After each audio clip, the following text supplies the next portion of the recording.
Gamot ni Tatay Digong, hindi na raw pinapainom. Naku, anong plano? Naku, daming naiyak po nung nalaman na ganun na pala ang ginagawa nila kay dating Pangulong Duterte dyan sa ICC. Ito po, panoorin po natin ang video na kung saan ay binuking po ni Senator Bongo na hindi na daw pinapainom yung gamot ni Tatay Digong at may iba daw pinainom. Ako po, alam naman natin, pag mga sa ganyang mga edad, mag-80 years old, may mga maintenance na po talaga. Ito, panoorin po natin. Kwento ko lang po sa inyo ang huling balita ko kay Tatay Digong. Matagal kaming magkasama. Alam niyo, higit pa sa tatay ang turing ko sa kanya. 1998, una po akong nanimbihan sa kanya.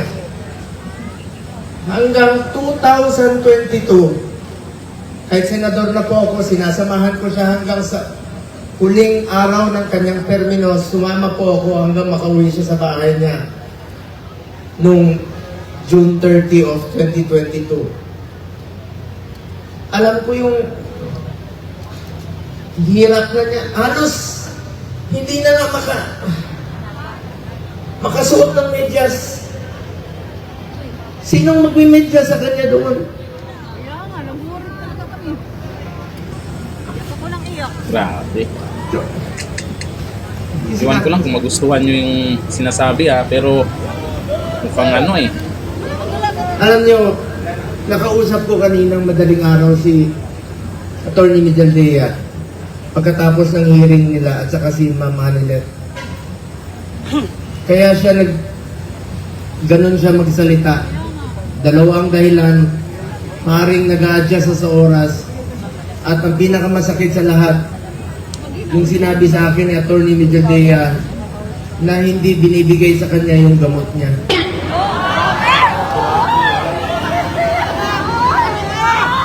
Alam niyo ba, hindi nga niya alam kung ano yung gamot na iniinom niya, binibigay sa kanya ng nurse niya.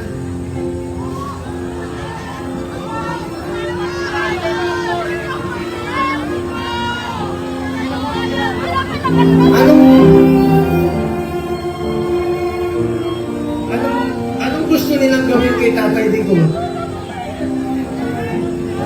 Kung kaya nilang ipadala si Tatay Digong doon, gawan nyo ng paraan paano siya ibalik dito.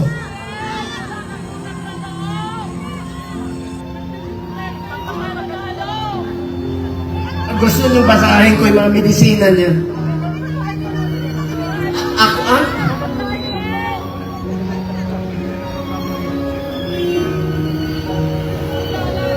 minsan nagtitwitch yung kamay niya, sabi ni Bingbong Kakun.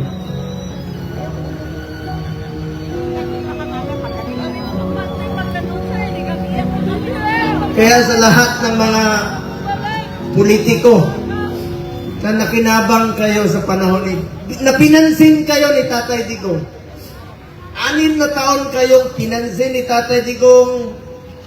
Yung iba dyan, pinupuntahan pa namin yung birthday. Makakatulog pa ba kayo? Tulungan nyo naman si Tatay Digong.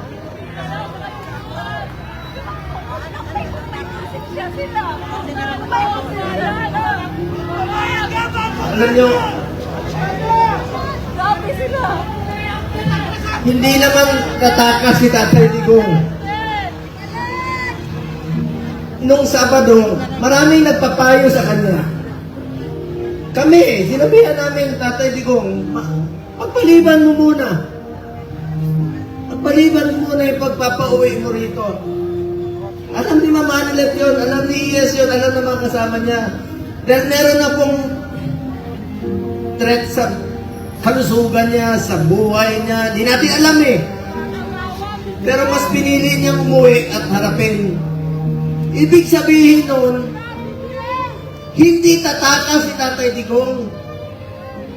Hindi tatakbo si Tatay Digong na hindi na nga niya kaya tumakbo. Nakasungkot. Kaya pa ba niya tumakbo? mga politiko, nananawagan ako sa inyo. Pinansin namin kayo sa 6 na taon, hindi namin kayo pinabayaan. Tulungan niyo naman, Tatay Digo. Tulungan niyo naman. Nangungulila lahat. Alam niyo, hindi, pagdating niya, ako mismo, meron na akong pass para sunduin kasama ko yung 3 doktor niya. Then schedule po siya magpa-check up sa Cardinal Santos. Then, bagamat since 2022, di na kami alam niyo, 1998 hanggang 2022, halos araw-araw kami magkasama. 360 days out of 365 days magkasama kami. Noong 2022, may trabaho na po ako bilang senador, hindi na ako nakakasama sa kanya. Pero hindi ko po pinapabayaan yung medical niya dahil yun po ang pinangako ko sa kanya hanggang sa pagtanda niya, hanggang sa kamatayan niya, hindi ko po siya iwanan. Lalong-lalo na po sa medical. Alam niyo, nakaraang 4 na buwan, monthly siya nagpapa-check up. Yung dinidrip po siya. You may check with the doctors. I-check niyo sa hospital. Sinasamahan ko siya doon, dinidrip siya para umaba ang kanyang buhay. Scheduled sa March 12. Pero ngayon, pati gamot ipagkakait. Sinong mananagot niyan pag may nangyari kay Tatay Digo? Bangat! Bangat! Bangat! February, umpisa nung December, siya sa Cardinal, sinamahan ko siya. Sinama si Ma'am Hanelet. Enero, bumalik uli kami. Pebrero, bumalik uli kami. March 12 po siya schedule uli. Para sa pagpapagamot niya. Pero pinagkait nila. Pati gamot. Ayaw ibigay sa kanya. Alam niyo, wala siyang sinelas. Pati sinelas. Pati sinelas niya, wala. Nakapaa. Huli namin mag-uusap, nasa eroplano siya. Sabi ni Bingo, Atty. Major Dea, nakapaa siya. Buti na lang, may nagsuot ng kanyang suot kahapon. Hindi na kaya, ang lamig doon.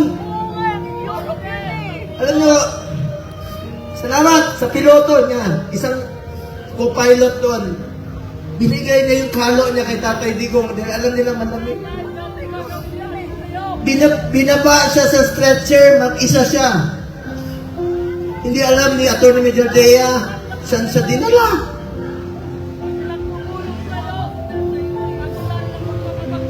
Alam ko nangungulila kayo. Nakausap ko si Kitty kahapon. Alam niyo, bilib ako kay Kitty.